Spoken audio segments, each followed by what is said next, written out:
Cuplikan gitu ya. Power Puan Untuk episode kali dijangkau ini. juga susah. Nah, yang paling banyak tuh memang bidan, Bu. Yang paling banyak dekat dengan komunitas tuh memang ya ibu-ibu bidan gitu Iya. kan ya. Nah, Iya. Karena jadi bidan, iya, kebetulan bidan di Indonesia itu perempuan semua. nah iya nanti kita juga pengen nanya nih Bu Iya. sebenarnya. Iya. Bidan tuh emang cuma perempuan aja ya Bu? Gitu. Kita juga mau tanya nih Bu, tips-tips dari Bu Indra sebagai bidan yang udah jadi bidan 40 tahun lebih, 44 tahun. Untuk orang muda yang mungkin sekarang lagi sekolah bidan atau pengen jadi bidan atau sudah jadi bidan, apa ya tips atau saran yang bisa Ibu berikan supaya bisa menjadi bidan yang berkualitas nih? Selamat datang di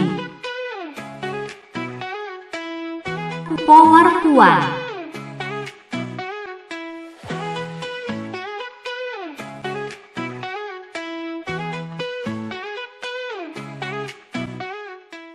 Halo Sobat Puan, apa kabar? Sudah lama kita tak bertemu karena episode kemarin wajahku tidak ada. Tapi episode kali ini kita ketemu lagi. Nah, hari ini kita selamat datang di Power Puan. Dan hari ini kita akan berdiskusi lagi, kita akan cerita-cerita banyak lagi tentang perempuan tentunya. Dan khusus hari ini kita akan berdiskusi bersama dengan salah seorang sosok yang juga bisa menjadi inspirasi perempuan-perempuan di luar sana, Sobat Puan juga. Kita sudah bersama dengan Ibu Indra Supradewi. Selamat siang. Selamat siang, Bu Indra. Selamat siang. Bu Indra apa kabar? Baik, alhamdulillah. Alhamdulillah Bu ya. Nih kita habis Idul Adha juga, jadi mungkin semangatnya agak lebih bertambah karena daging kurban Bu ya. Iya, makan dagingnya. Makan daging terus.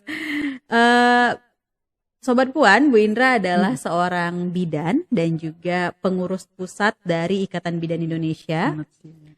Dan pengurus juga di YKP gitu. Jadi peran Bu Indra banyak banget nih. Dan kenapa kita bersama Bu Indra hari ini? Karena di tanggal 24 Juni kita memperingati Hari Bidan Indonesia. Dan pada tanggal 5 Mei ya Bu, juga ada Hari Bidan Internasional. Jadi memang 2 bulan ini tuh harinya bidan nih. Nah, tema Hari Bidan di 24 Juni nanti dan di 5 Mei itu adalah midwives critical in every crisis. Mungkin nanti kita juga boleh tanya-tanya sama Bu Indra, apa sih maksud dari tema ini gitu. Dan ini adalah bukan tema yang di Indonesia aja tapi secara global Bu ya. Oke. Nah, Bu Indra, Ibu sebagai bidan udah berapa tahun Bu? Saya lulus jadi bidan itu tahun 1981. Wah, udah hampir 44 tahun Bu ya? Iya, mungkin sekitar itu. Mungkin tahun ini masuk 44 tahun, cukup lama sekali. Dan ini enggak Bu, ada apa namanya, di awal Ibu menjadi bidan itu di tahun 81 pernah menyangka enggak ini akan perjalanannya sangat panjang sampai di sini sekarang? Oh, oke, baiklah. Terima kasih. Sobat Puan, selamat sore. Mungkin saya berbagi pengalaman ya tentang bagaimana perjalanan saya sebagai bidan dan sebagai perempuan.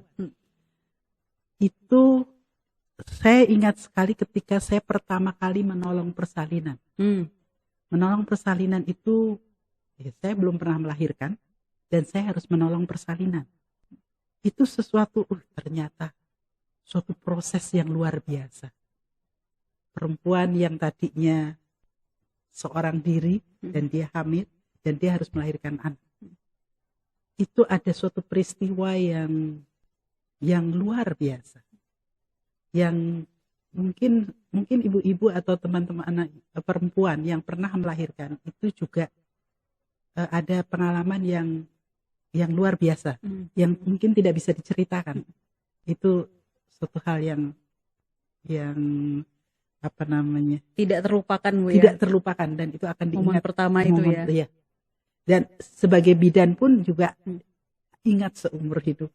Sampai hari ini saya ingat seumur hidup. Momen itu. Pertama kali Bu membantu persalinan di puskesmas atau di mana, Bu? Di rumah sakit. Oh, di rumah sakit. Iya. Dan itu jalan lahir. Itu kalau di sangat kecil sekali, itu bisa mengeluarkan bayi yang sebesar itu di luar kemampuan manusia.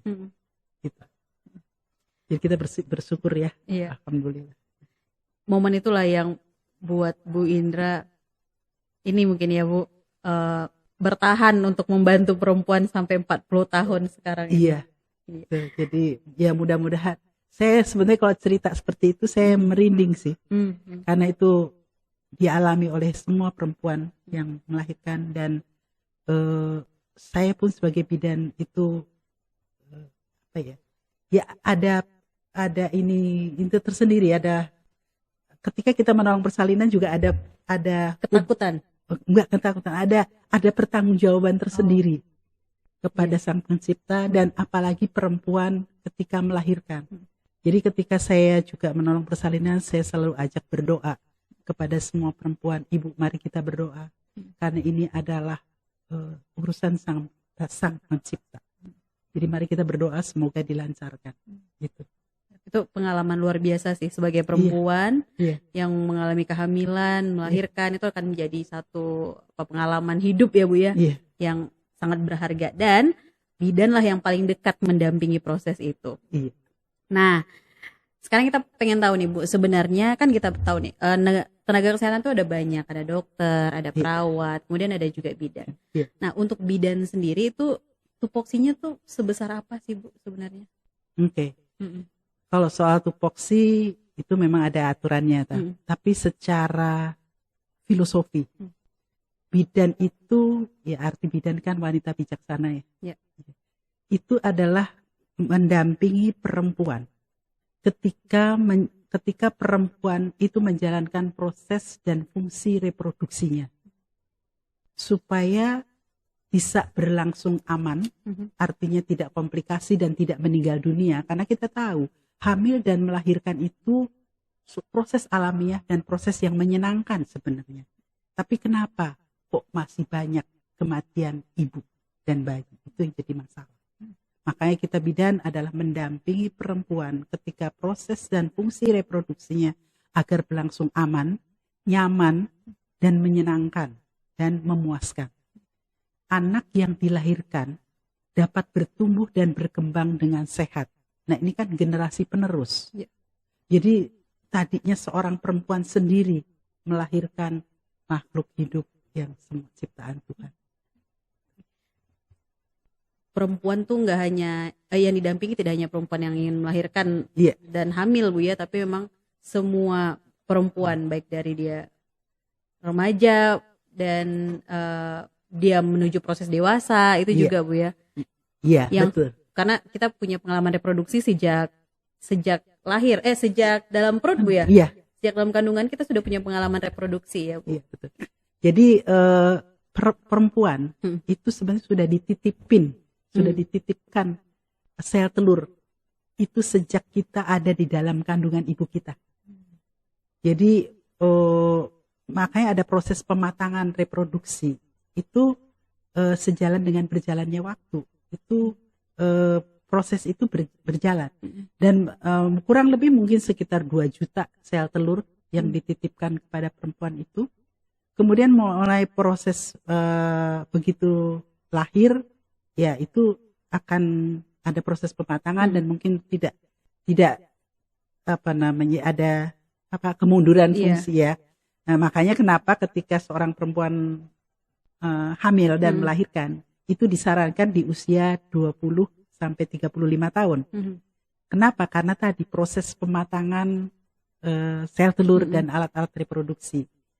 Kemudian ketika seorang perempuan hamil bukan saja hanya dipersiapkan fisiknya saja dia hamil begitu, tapi sejak sebelum hamil itu mungkin kesehatannya ya, nutrisinya itu kebutuhan nutrisinya, kesehatannya, apa fungsi jantungnya, fungsi parunya, karena ketika hamil itu kan mengalami proses perubahan.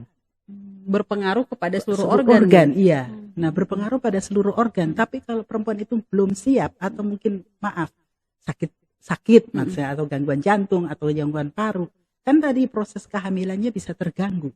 Risikonya lebih banyak. Lebih banyak. Dan ketika proses kelahiran itu jadi terganggu juga. Gitu. Jadi nanti proses menyusui, proses pengembalian fungsi-fungsi organ tubuh itu mempengaruhi. Jadi makanya ketika kita mempersiapkan perempuan itu jauh sebelum hamil.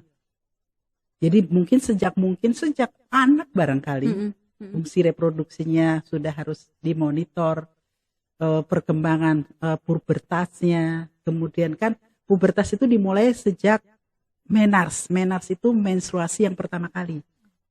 Menstruasi yang pertama kali itu adalah ciri pertama perempuan itu masa subur. Tapi bukan berarti masa subur terus bisa boleh langsung hamil. Ya. Tidak. Karena kan proses pematangan alat-alat reproduksi itu diperkirakan 2 tahun setelah menars. Gitu. Yeah. Gitu. Tapi bukan berarti kan juga misalnya taruhlah misalnya menarsnya 12 tahun atau 9 tahun. Tapi kalau misalnya 11 tahun langsung hamil, bisa terbayang lah ya. Iya. Itu juga sebenarnya belum siap juga Bu ya, secara utuh. Secara gitu. utuh, secara mental, secara sosial. Jadi mungkin kebutuhan finansial gitu. Tubuhnya juga kalau di usia anak tuh masih butuh nutrisi yang lebih mungkin Bu ya.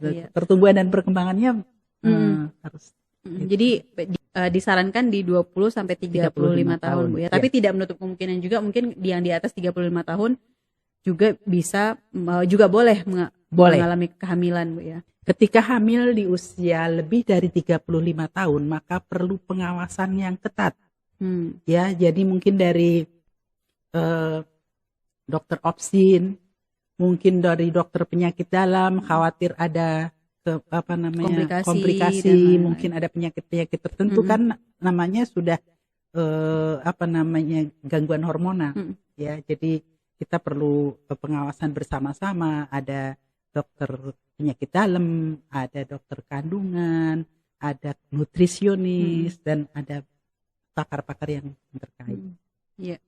Jadi ya itu banyak kemungkinan dan banyak pengalaman reproduksi yang bisa dirasakan oleh perempuan Bu ya. Iya. Nah, disitulah peran bidan untuk mendampingi proses itu. Iya. Nah, sebenarnya kalau kayak ini karena ibu saya juga bidan Bu ya. Iya. Terus kita dulu pengalamannya juga tinggal di masyarakat gitu. Dan juga merasakan gitu bahwasanya bidan itu tidak hanya dilihat sebagai tenaga kesehatan yang bisa didatangi kalau lagi persalinan atau ngecek hamil gitu. Yeah. Tapi juga kayak demam, sakit dan lain-lain. Terus misalnya ngecek sakit kepala aja, pusing batuk tuh juga datang gitu. Jadi sebenarnya apakah itu juga termasuk dari layanan yang bisa diberikan bidan Bu? Baik, iya.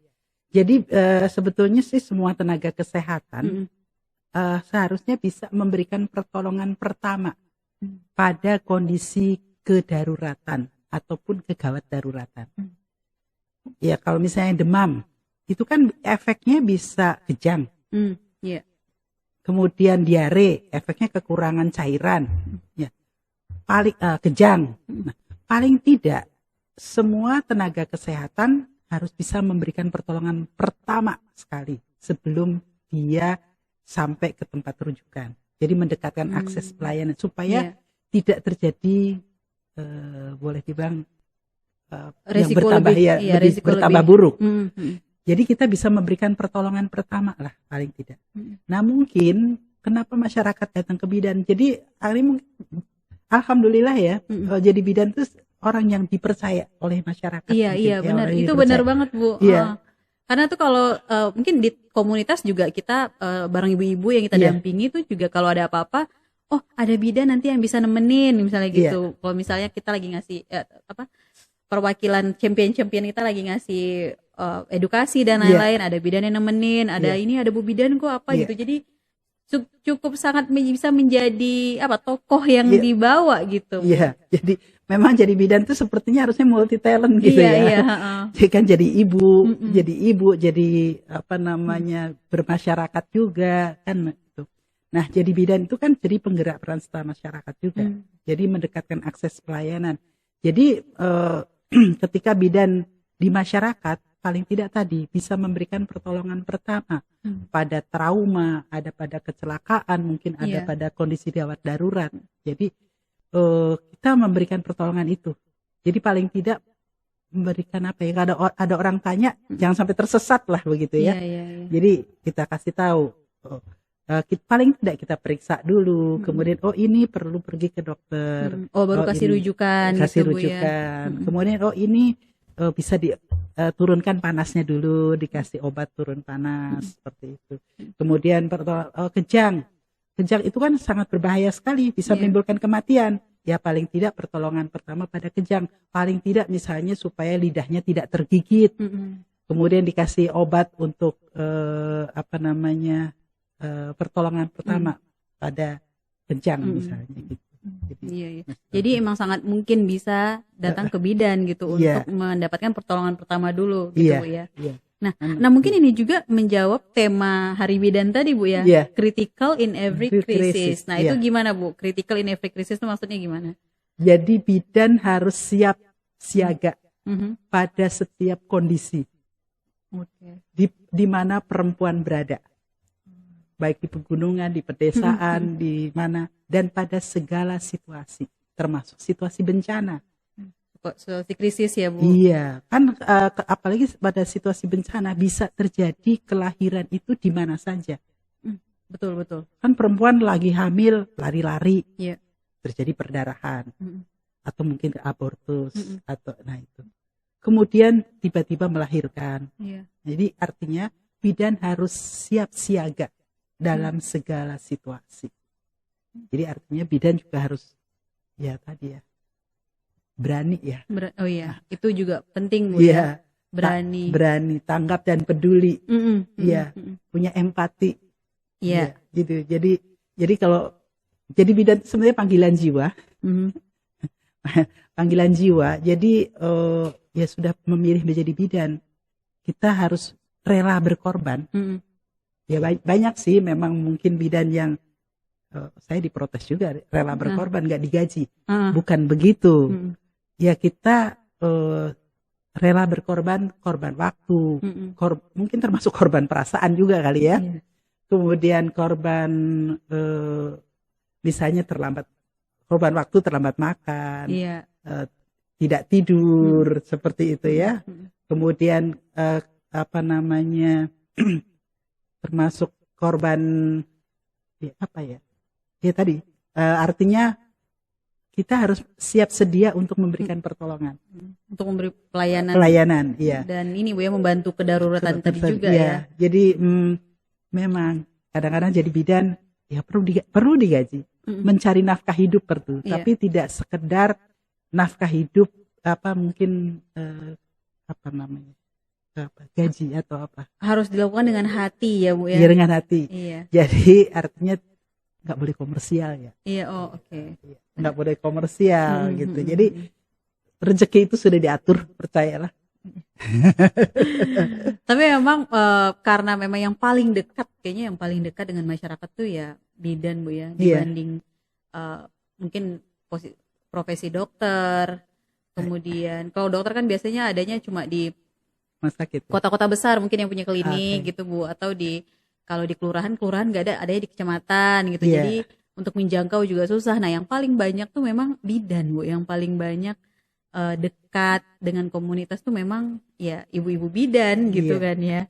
Nah karena jadi bidan ya kebetulan bidan di Indonesia itu perempuan semua. Nah iya, nanti kita juga pengen nanya nih Bu sebenarnya.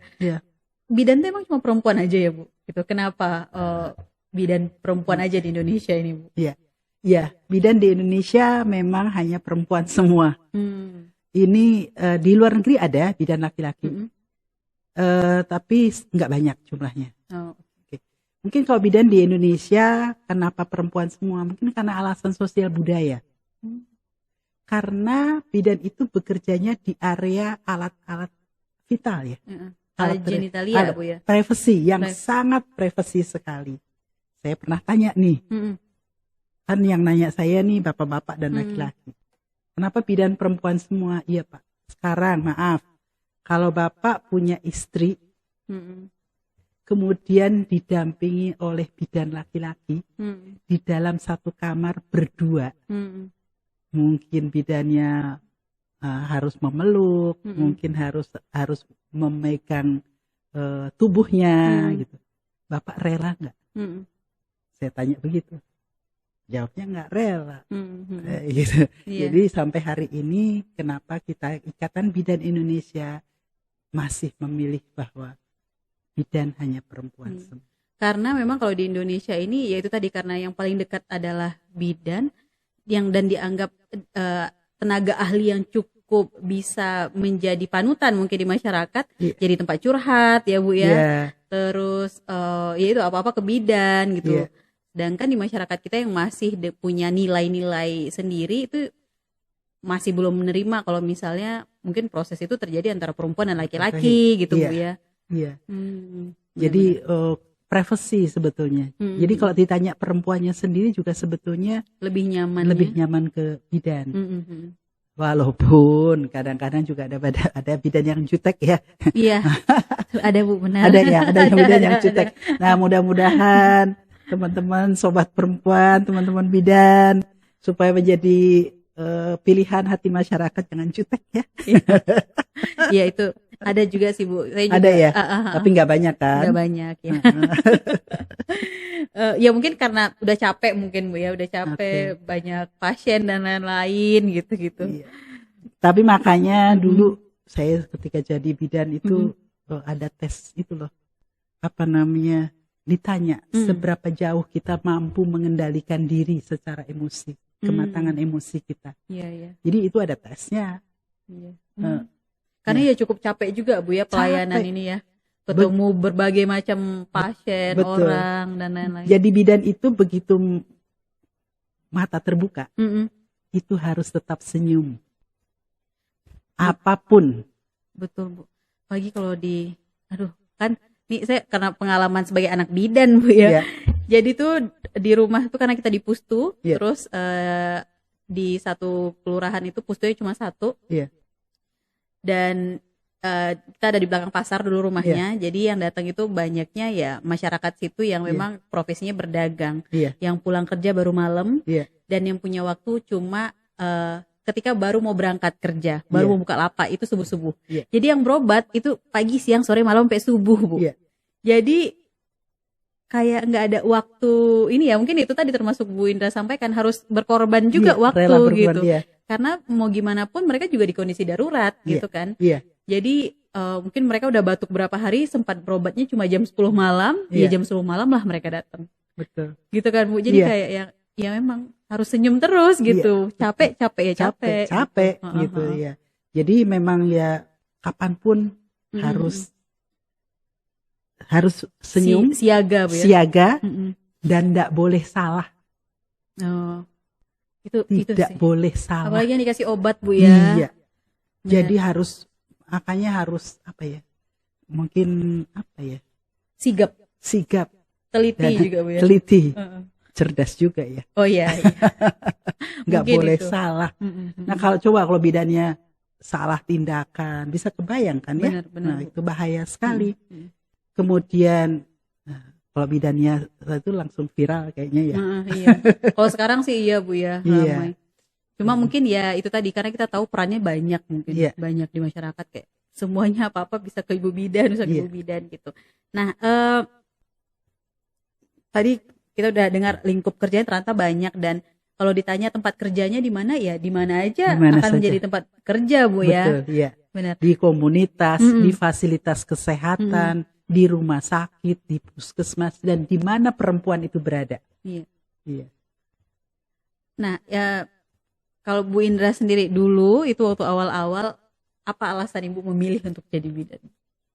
Saya juga nggak tahu. Kenapa saya juga tergerak. Saya mau jadi bidan. Jadi waktu itu saya mau masuk itu berpikir gitu. Yang penting saya mau melayani pasien gitu, melayani orang gitu. Terus saya nggak tahu kok tiba-tiba saya diarahkan jalan kakinya itu masuk ke sekolah bidan begitu.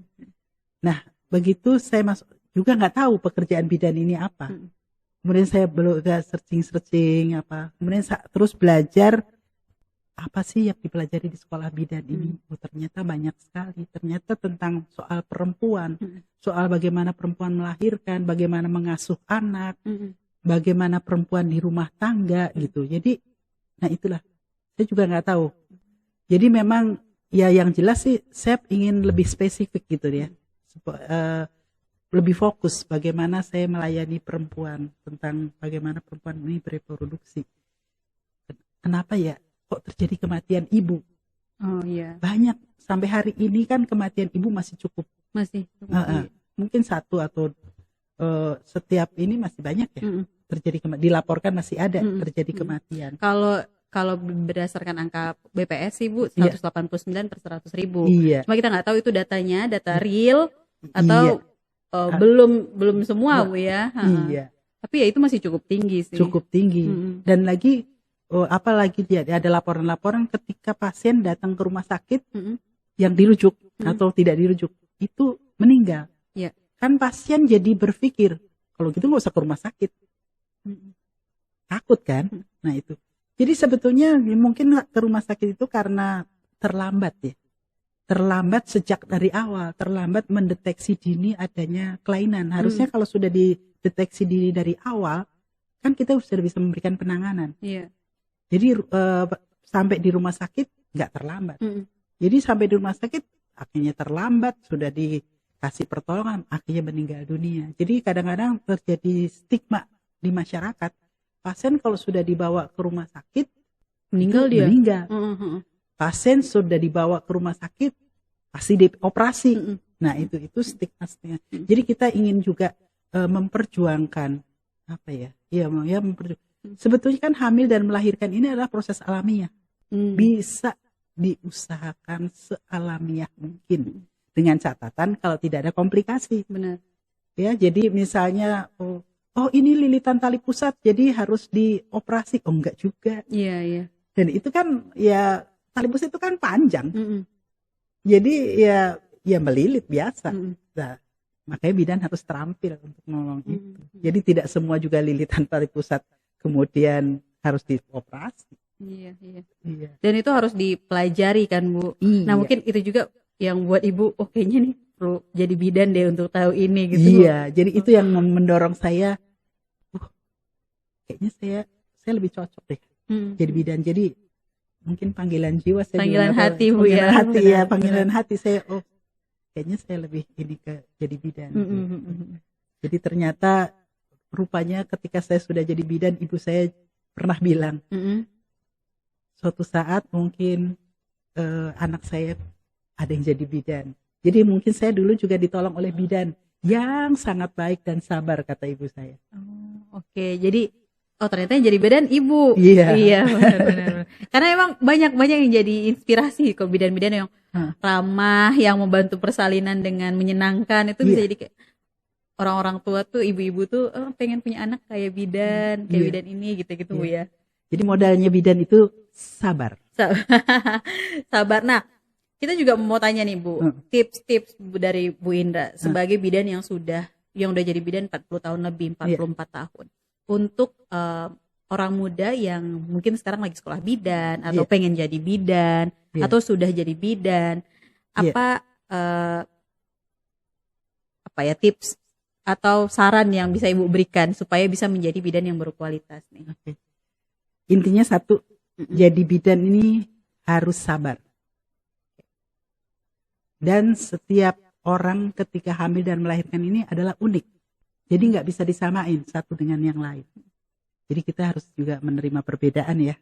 Setiap perempuan kan berbeda-beda, nggak mau juga perempuan di ini kan. Nah, kenapa saya bilang sabar? Ketika proses, ini contohnya persalinan.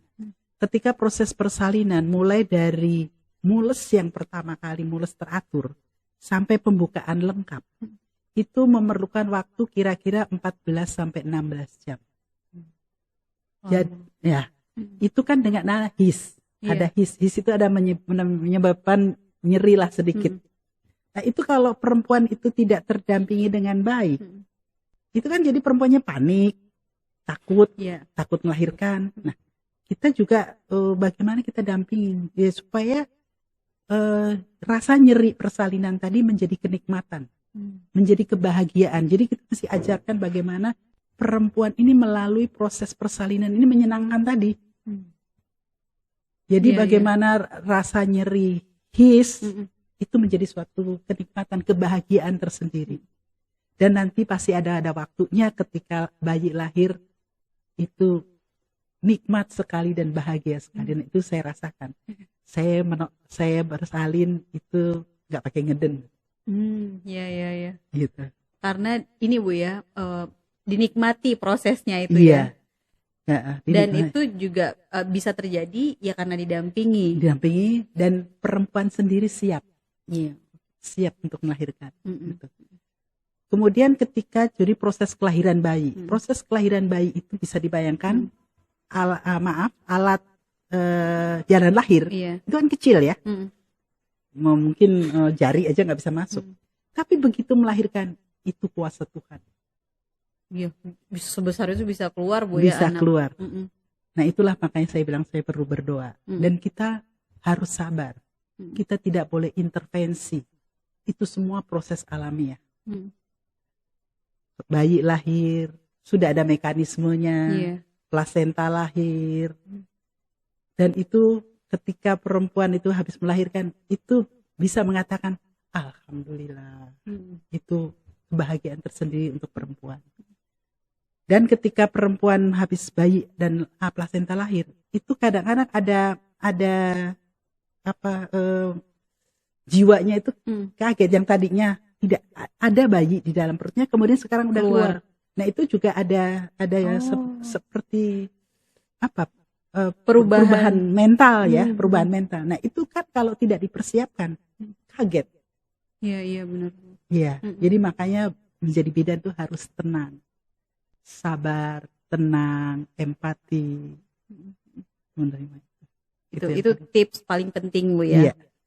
Nah, udah banyak banget Ibu yang kita tanya-tanya sama Ibu. Iya.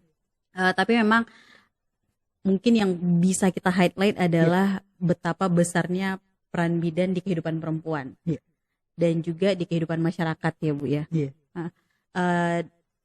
Tadi lagi juga bahwasanya bidan adalah salah satu tenaga kesehatan yang bisa memberikan bantuan pertama gitu selain dari proses reproduksi ya Sobat Puan. Jadi bisa ke bidan, bisa menanyakan, bisa berkonsultasi juga mungkin Bu ya untuk itu. Nah tadi Bu Indra juga sudah kasih tips untuk bidan-bidannya. Nah sekarang terakhir Bu untuk perempuan-perempuan Bu, berkaitan dengan kesehatan reproduksinya mungkin, atau mungkin kehidupan perempuan secara keseluruhan terkait tubuhnya dan lain-lain. Pesan dari Bu Indra untuk Sobat Puan. Oke, baik Sobat Puan yang berbahagia. Sebagai perempuan, karena kita adalah penerus generasi, ya, penerus generasi, karena kita punya rahim ya. Oke. Artinya ketika kita melahirkan seorang anak, itu bukan hanya tanggung jawab kita hanya melahirkan saja, tetapi harus dipersiapkan kesehatan ibunya, kesehatan sendiri. Karena itu akan mempengaruhi kesehatan anak selanjutnya. Kesehatan ketika hamil, kesehatan ketika melahirkan, itu pada dirinya sendiri dan akan mempengaruhi kesehatan anak sepanjang hidupnya. Jadi artinya perempuan ketika memilih untuk hamil, memilih untuk juga mungkin menikah ya, itu harus sudah dipikirkan kapan saya mau hamil. Berapa banyak anak yang akan saya lahirkan? Siapa yang akan mengasuh anak? Kemudian termasuk juga mempersiapkan diri tentang mungkin termasuk pencegahan penyakit ya. Juga kan tentunya juga finansial ya, untuk pengasuhan anak, ada biaya, nutrisi, ada tempat tinggal, ada pakaian. Nah, itu mesti dipersiapkan. Mental juga. Mental juga. Jadi artinya ketika perempuan akan hamil dan melahirkan, itu siapkan baik fisik, mental, dan sosial. Jadi bukan hanya sekedar ya sudah siap hamil, kan kadang-kadang ya maaf ketika mau menikah yang penting wedding day ya. Iya. Nah, wedding dream nih. Wedding ya. Tapi cek kesehatan, siapkan sehat betul-betul. Cek termasuk kebutuhan nutrisi. Nutrisi ibu sebelum hamil.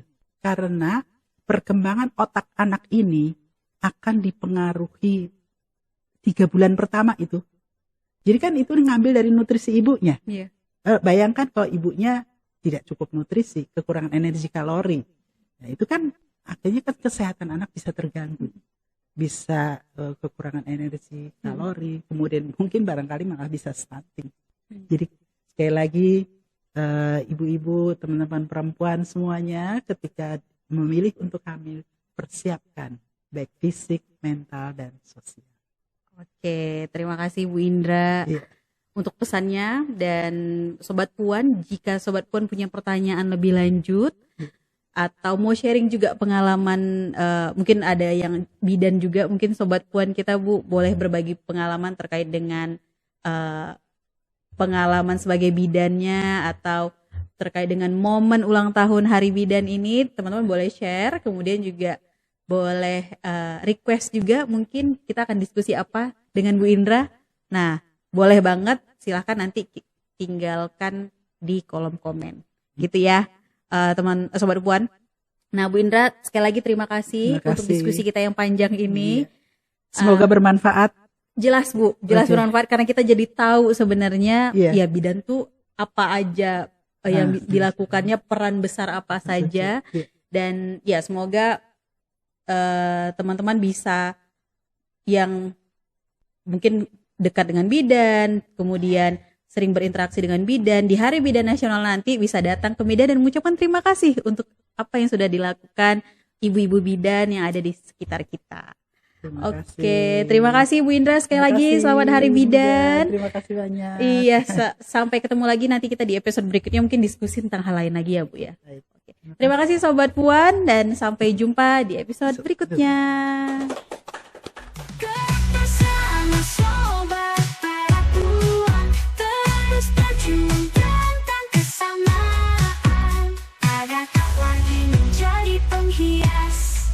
Tegak tak lagi di dunia.